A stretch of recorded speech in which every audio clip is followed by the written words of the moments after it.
ముందుగా education minister Dharmendra Pradhan రాజీనామా చేయించండి. ఎడ్యుకేషన్ మినిస్టర్ ధర్మేంద్ర ప్రధాన్ రాజీనామా కేటీఆర్ అన్న central education minister Dharmendra Pradhan రాజీనామా చేయాలి.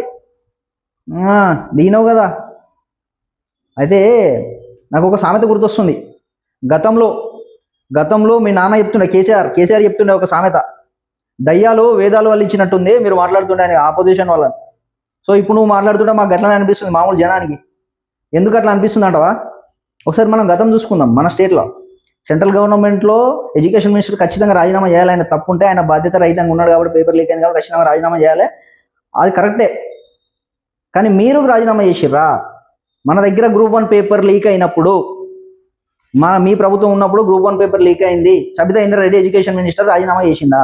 లేకుంటే దానికి బాధ్యత వహించి మీరు రాజీనామా చేసిరా? మన దగ్గర మన తెలంగాణలో ఎవరు రాజీనామా చేసిరు?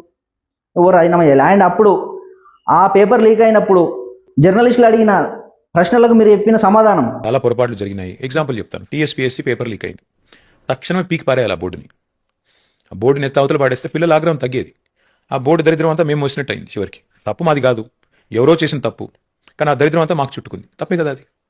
అట్లాంటివి ఎన్నో జరిగినాయి, డెఫినెట్గా ఇలాంటివి జరిగినాయి.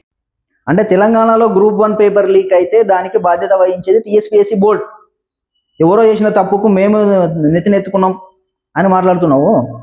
అంటే ఇక్కడ తెలంగాణలో గ్రూప్ 1 పేపర్ లీక్ అయితేనేమో తప్పు టీఎస్పీఎస్సీ బోర్డుది, సెంట్రల్లో నీట్ ఎగ్జామ్ పేపర్ లీక్ అయితేనేమో అక్కడ గవర్నమెంట్ తప్పు, మోడీ గారి తప్పు, ఎడ్యుకేషన్ మినిస్టర్ తప్పు. కానీ ఆ ఎగ్జామినేషన్ కండక్ట్ చేసిన ఎన్టీఏ నేషనల్ టెస్టింగ్ ఏజెన్సీది తప్పు కాదంటావు, అంతేనా? తెలంగాణలో టీఎస్పీఎస్సీ బోర్డుకి తప్పు పేపర్ లీక్ అయితే, సెంట్రల్ గవర్నమెంట్లో మాత్రం గవర్నమెంట్ తప్పు.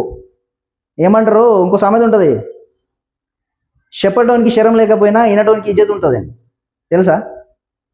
ఇజ్జత్ ఉండాలంటారు. చెప్పడానికి శరం లేకపోయినా వినడానికి ఇజ్జత్ ఉండాలి. సో చెప్పడానికి శరం లేకపోయినా తెలంగాణలోకి ఇజ్జత్ ఉంది. మేము ఏది చెప్తే అది వినేటట్టు లేము. ఎందుకంటే మేము ఆల్రెడీ చూసి విసిగిపోయే కాంగ్రెస్ ఓటేసారు. ఇప్పుడు ఆ కాంగ్రెస్ ప్రభుత్వాన్ని చూసి కూడా జనం విసిగిపోయారు. ఎందుకంటే మిమ్మల్ని ప్రశ్నించడం మానేసి పని చేయడం చేతగాక వాళ్ళు ఉన్నారు.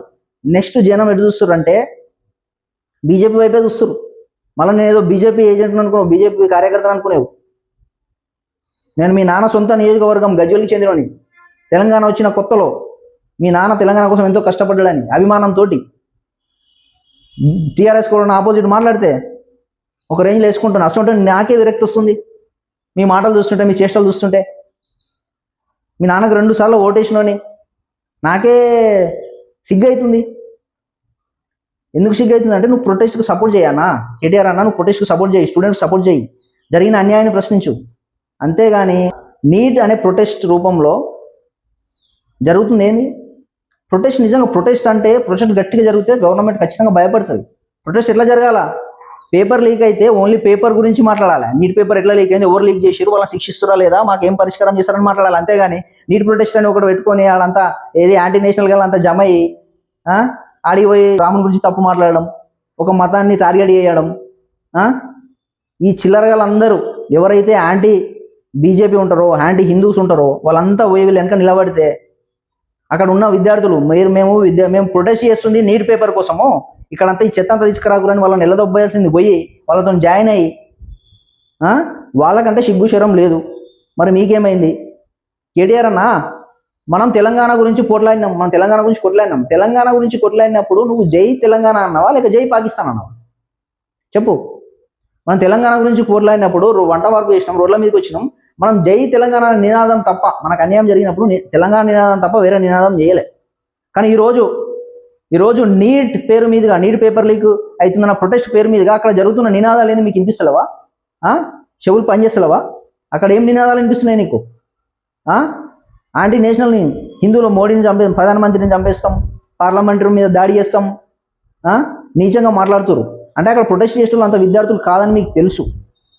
కానీ అక్కడ విద్యార్థులు కాకపోయినా సరే బీజేపీని ఆపోజిట్ చేయాలంటే ఒకరిని పట్టుకోవాలి. ఇంత నీచంగా దిగజారి రాజకీయాలు చేస్తే చాలా కోల్పోతారు మీరు. మీకు తెలియని విషయం ఏంటంటే మీ బీఆర్ఎస్ కార్యకర్తలనే, కావాలంటే మీరు సర్వే చేయించుకోండి, మీ బీఆర్ఎస్ కార్యకర్తలనే ఒక 50%, 50కి మించి నరేంద్ర మోడీ మీద అభిమానం ఉన్న వాళ్ళు ఉంటారు. సెంట్రల్ గవర్నమెంట్లో బీజేపీ, స్టేట్ గవర్నమెంట్లో బీఆర్ఎస్ ఉండాలని కోరుకుంటే వాళ్ళు 50% మించి ఉంటారు. మీరు ఈరోజు నీతి తప్పి మాట్లాడితే, ఇట్లా నీతి తప్పి యాంటీ నేషనల్కి, యాంటీ హిందూస్కి మీరు సపోర్ట్ చేసిరు అనుకో, నెక్స్ట్ ఎలక్షన్లో మీకు మళ్ళీ ఓటమే గతి అవుతుంది ఖచ్చితంగా. హరీష్ రావు చెప్పింది నేను, ఆయనకన్నా కొంచెం ఉంది ఏంటంటే జ్ఞానం ఉంది, ఏం మాట్లాడొద్దని. ఆయన జ్ఞానం ఉంది కాబట్టి మీ లెక్క ప్రతి దాంట్లో ఆయన స్టోరీస్ పెడతలేడు, కాక్రోచ్ పార్టీకి సపోర్ట్ చేస్తున్నట్టు. ఆయనకి ఏంటంటే ఆయనకు తెలుసు, అరే బొమ్మర్ది మన హయాంలో కూడా గతంలో పేపర్ లీక్ అయినాయి, ఇప్పుడు మనం పేపర్ లీక్ గురించి ప్రొటెస్ట్ చేస్తే జనమంతా తెలంగాణ జనమంతా మూతితో నవ్వరు, ఇంకా దేంతో నవ్వుతారు అని ఆయనకు తెలుసు కాబట్టి ఆయన ఒక పద్ధతి ఉన్నాడు. స్టేట్లో మీరు చేసిన పనులు, మంచి పనుల గురించి ఇప్పుడు ఏదైతే రేవంత్ రెడ్డి చేయలేకపోతున్నావు వాటి గురించి మాత్రమే ప్రశ్నిస్తుండ్రు హరీష్ రావు. నువ్వేం చేస్తున్నావు? యాంటీ నేషనల్గా వాళ్ళకి సపోర్ట్ చేసుకుంటా అంటే నాకు ఎక్కువ తెలివి ఉంది అనుకున్నావు, ఫారెన్లో చదువుకున్నావు కాబట్టి కొంచెం జ్ఞానం ఉండాలి. ఏం జరుగుతుంది, ప్రొటెస్ట్ ఇంకా ఏం జరుగుతుంది అని గమనించాలి, అక్కడ ఏం నినాదాలు వినిపిస్తున్నాయి. నువ్వు ప్రశ్నించినవా? అరే పేపర్ లీక్ అయినప్పుడు పేపర్ లీక్ గురించి మనం మాట్లాడాలి కానీ ఈ నినాదాలు ఎందుకు అవుతున్నాయని నువ్వు మాట్లాడినావా? ప్రకాష్ రాజు గారు పక్క వాడు యాంటీ నేషనల్, యాంటీ హిందూ, వానికి నువ్వు సపోర్ట్ చేస్తావు, వాడిని సపోర్ట్ చేస్తున్నావు అంటే నువ్వు కూడా యాంటీ నేషనలే. సో నేను పక్కా చెప్తున్నా, నేను ఇప్పటి వరకు బీఆర్ఎస్ పార్టీకి అభిమానిగా ఉన్నా. ఇకపై మీరు ఇట్లానే ఉంటే మీ పార్టీకి నేను ఓటు వేయకపోగా ఇంకా బీఆర్ఎస్కి ఎంతమంది ఇంకా వేసి ఒక 50 ఓట్ల నేను తగ్గిస్తాను, నా వంతు ఒక 50 100 ఓట్ల వరకు నేను తగ్గిస్తాను, వేయకుండా వేసుకుంటా నేను.